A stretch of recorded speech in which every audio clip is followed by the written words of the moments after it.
Hi there, tarot lovers, beautiful people. So, welcome to this short new moon reading for February 2024. So, we're in Aquarius now, and we've got the craziest reading I've had for a while, and it's crazy for more than one reason that I'm going to share. We've got 4 cards, all 4 major arcana cards. So, no minor arcanas in this reading, and all of the major arcana cards are reversed. So this is 2 times rare in a way that every card is a reversal and every card is of the major arcana of these 4 card readings. When this happens in your readings, which it sometimes will, it really speaks about big messages, powerful times, powerful transformational lessons that we're in the process of learning, and in that there's a lot of potential transformation, there's a lot of potential growth that is in the air when you get readings like this. And it's bizarre. It doesn't happen very often. It happens like once in a blue moon, literally. But the mad thing for me is that this week I was doing a reading for somebody who had the exact same story. 4 major arcana cards, different cards, but 4 major arcana cards, every single one of them reversed. And so the majors themselves are important to pay attention to. They're always going to talk about archetypal themes, and when every single one of them is reversed, there's a theme of denial, there's a theme of a certain amount of resistance which we will be having to embody those lessons or to accept the lessons that we are living. And it's a real big challenge to turn something around in our lives, not just one thing, to turn many things around, especially because we got 4 cards, especially because they're all major arcanas. And when all the cards are reversed, what I learned, or one way I learned to read this when there's the majority of reversals in a multi-card reading, was to look at the more powerful ones, and they're usually the major arcana cards. And if you can manage to work about understanding that archetypal theme and that lesson, and to turn that around inside of your life, then you'll probably find that there'll be a conscious switch which will have like a domino effect on all the other maybe minor arcana lessons that the cards are speaking about, or experiences that they're speaking about. But when all of them are major arcana cards, well, one thing is going to be sure, that I could probably look at these 4 cards here in front of me and talk about them for 6 hours and still not do the reading justice. So if any of what I'm speaking about touches you or tickles you in some way and you want to dive into it deeper, be sure to do so, because this is a type of reading, or when this happens to you and you get a lot of major arcana cards, make sure you give it a little bit more energy, give it more of your time, more of your focus, and question and dive in to what the conscious message is on a deeper level, because there's not going to be one. There's probably going to be 20 messages for you in a very quick and short space of time. There's as I said, there's potential expansions, potential growth that takes place when you get such powerful readings like this. So let's have a look, and I'll show you all the cards, and then I'll go through it one by one, and we'll speak a little bit about it. So the first 2 cards came up together, so I'm going to show you them together, and they're back-to-back major arcana cards, with the Chariot and the Strength card both reversed. And then the other 2 cards that came up as well, which also came up together, were the High Priestess reversed and the World reversed, of all beautiful cards that we have together. And so let's take a look at some, and I stress again that I probably won't be able to do this reading justice, and you can definitely listen to your own intuition when thinking about these cards and what comes up. But I'm going to dive into them and speak a little bit about them one by one, but obviously they're going to have mirror connectivity and connections, and I'm going to speak specifically about the qualities of each of these lessons. as to how they might relate to the group reading as well. So what's key to understand is that when there is a lot of reversals taking place, there is going to be a resistance. There's going to be a resistance to accept some of life lessons and some of the stories that are taking place in our lives, and really embrace and embody the understanding and the wisdom that wants to come through, that's desperately calling, like your subconscious is desperately calling for you to see something, to figure something out, to understand yourself and your life and what you're doing here on another level. But there's some resistance, and the resistance is met, and it means that we can't really decipher the message very well.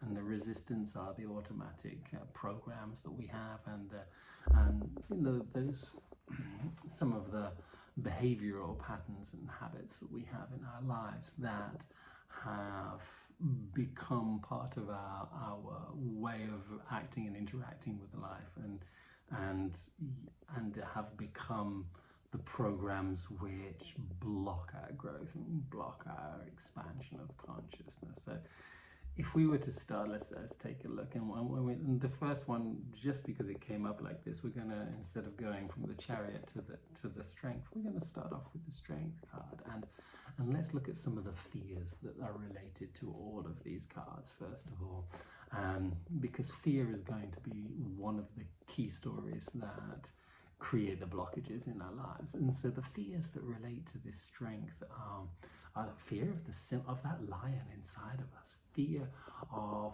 that passion inside of it, fear of the ego as well, because this is the lower version of ourselves. This is the sort of I want to be macho type strength, instead of the strength of our sensitivity. So there's a dualistic fear of both our sensitivity and a fear of our ego at the same time.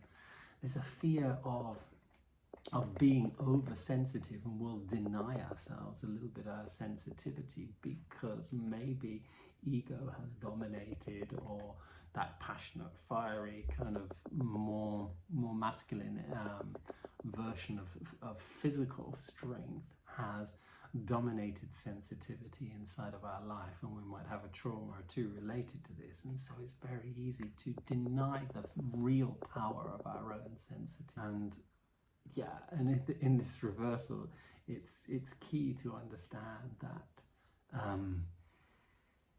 if we deny the real strength, if we deny that sensitivity, we'll never really be able to manipulate our physical strength, our real power, and we'll never be able to understand how to tap into that infinite strength, or the infinite guidance that we need in order to channel physical power in its raw way, in a very healthy way.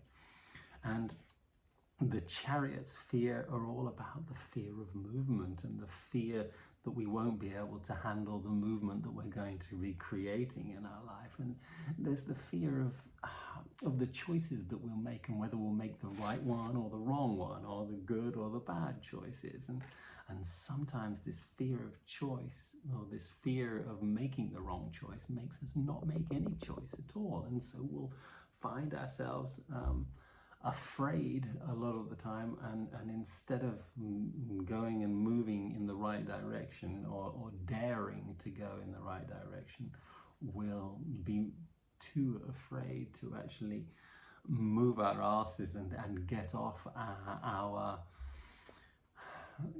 the stagnancy that we might feel ourselves in at the moment, and actually take a step into the unknown, which the Chariot represents an accelerated version of.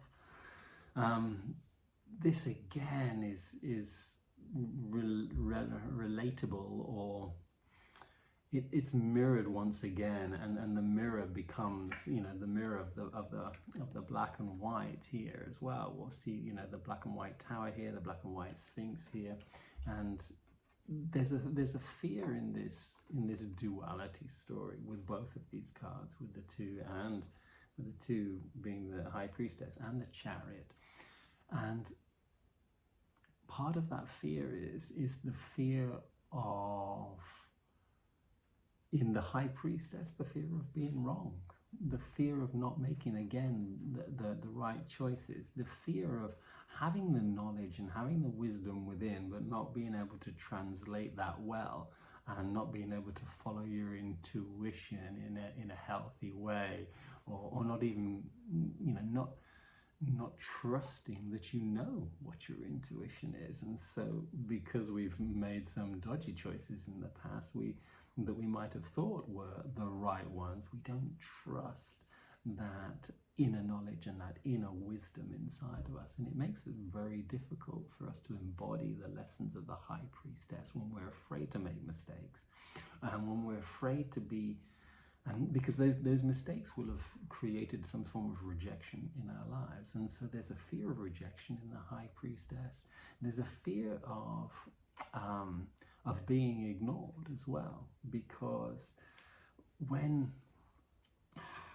we have made certain choices in our lives, and when we have encountered the darker nature of the world on the outside, as well as the lighter nature in the world on the outside, those two forces are going to be one all embracing and one all rejecting, and a lot of the time we'll fear that rejection, we'll feel being ignored, we'll feel being responsible also for the choices that we make. There's a lot of wisdom in the subconscious, and we can tap into that through the lessons of the high priestess, but that wisdom is going to be a tough one for us to embody unless we are able to dare to make mistakes, unless we're able to really embrace the darker side of ourselves and the part of us that might well be wrong, the part of us that learns through experience.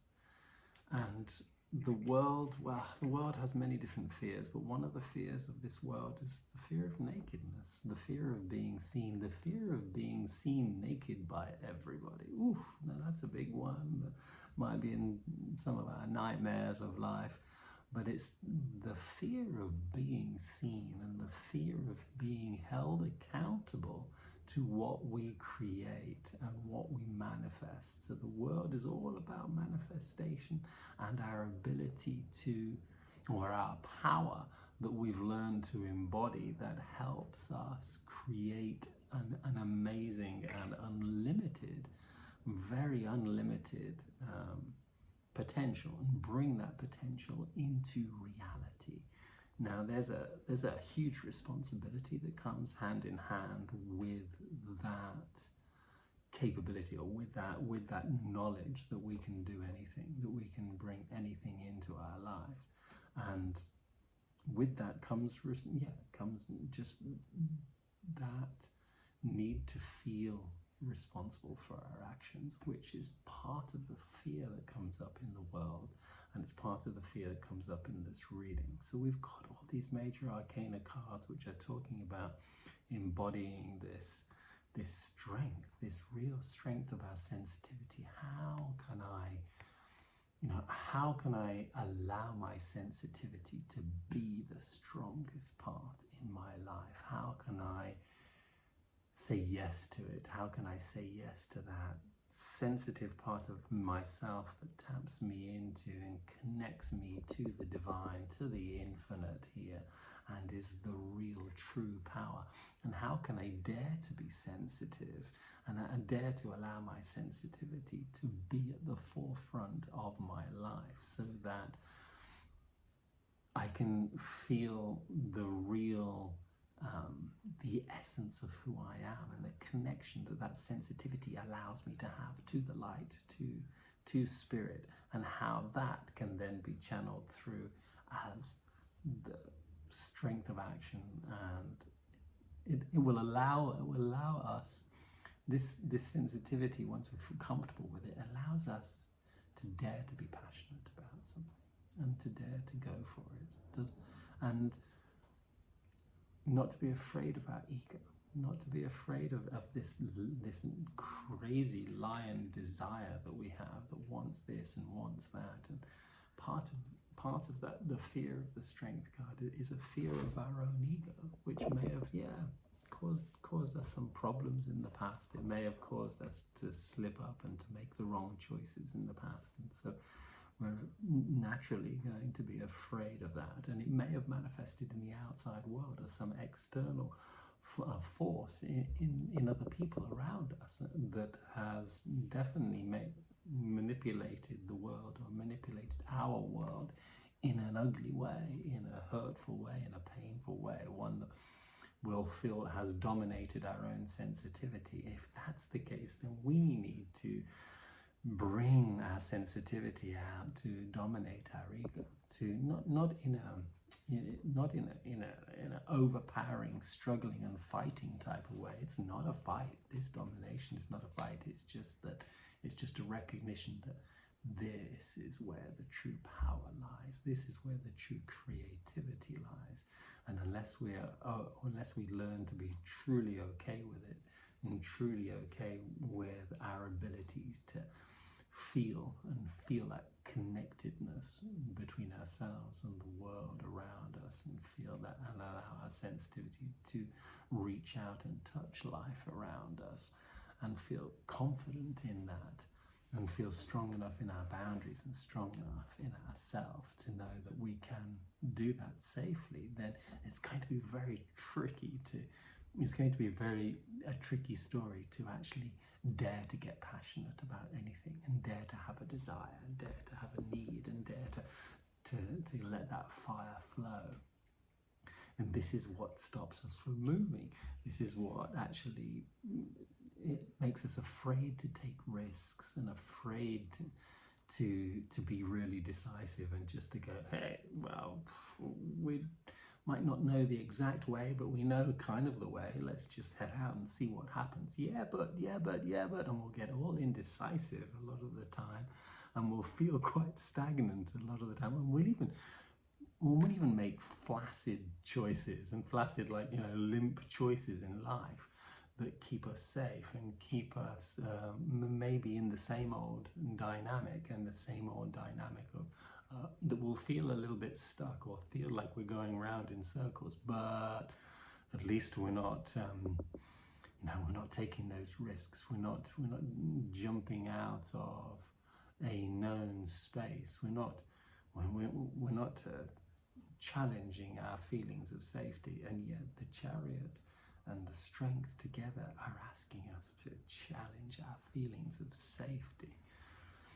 And with this high priestess that knows the strength in failure as well as success, knows the strength in the dark as well as the light, but we kind of deny it. We're in denial of that. We're in denial of that truth, which is a tricky thing to be in denial of. It really is. It's such a beautiful card, this High Priestess. It's so wonderful and so full of magic, and yet when reversed, there's this tendency to choose the superficial over the profound, to choose what may be a superficial wisdom, or the knowledge of the world instead of the knowledge of the divine. She holds the knowledge of the divine. So are we going to take out that law, that truth that we hold inside? Are we going to read that book? Are we going to unveil that scroll inside of us and make a choice or two that is related to our hearts and our spirit and our subconscious? Or are we going to deny that we've got that access to the wisdom? We're going to deny it and just keep ourselves safe in superficial choices that seem safer in the short term. And on many fronts, they may well be safer, but safety is not about failing. It's not about falling. It's not about making mistakes. Real safety is feeling the confidence that we can get back up again, feeling the confidence that we're here to make as many mistakes as we can so that we can learn and grow as fast as we can, so that we're here to experience as many of the beautiful things that this life has to offer, so that we can shine light into every nook and cranny of our soul and every aspect of what has previously not wanted to be seen but desperately does want to be seen. And this is the message of the world as well. You know, it's here to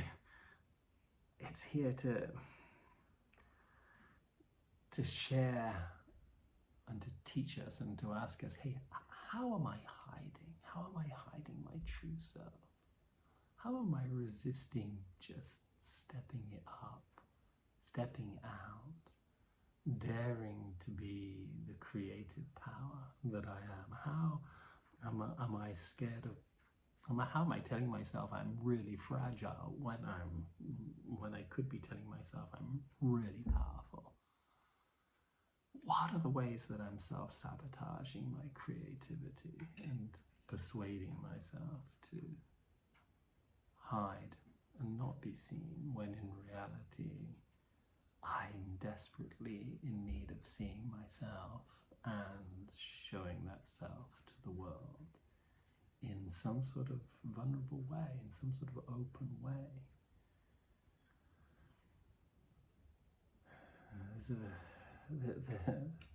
There's a big lion here that's above this sensitive feminine purity, and there's a big lion here as well. And if you have a look at in this world card, the lion is the biggest figure. You know, it's twice as big as all the other elements. You know, it's twice as big as all the other elements, which is not a coincidence. It's not a mistake. It's about saying that when you are truly embodying your power and the manifestation of who you can be, your ego gets to shine brighter. Your fire gets to light up the world, not because we become more egotistical, but because we allow creativity and manifestation to flow through the reflection of our individuality in a healthy way. And that is when we become awesome, or that's when the awesomeness of the divine gets to be reflected in a very, very individual and personal way, which does not take away from that divine reflection, but feeds it and adds to it in a beautiful way. Maybe a little bit of a lot of similar type of messages or information, a lot of ideas just thrown out there in some sort of chaotic way, but maybe that part of the deciphering of the chaos is your job. And maybe the chaos is part of why all these cards, all these major arcana cards are reversed like this. But I hope you can have some clarity. I hope you can get your heads around some way to personally interact and personally relate to this message. And yeah, as always, love to hear your comments, and as always, thank you for tuning in and you know, clicking on the like button, the subscribe stuff and all that. But more to the point, thanks for being willing to listen and to be open-minded enough to maybe absorb some of this message in and decipher it through your own consciousness in a way that might be clear to you, inspiring to you, and shine some of the divine light through you into the world around you. Much love. Happy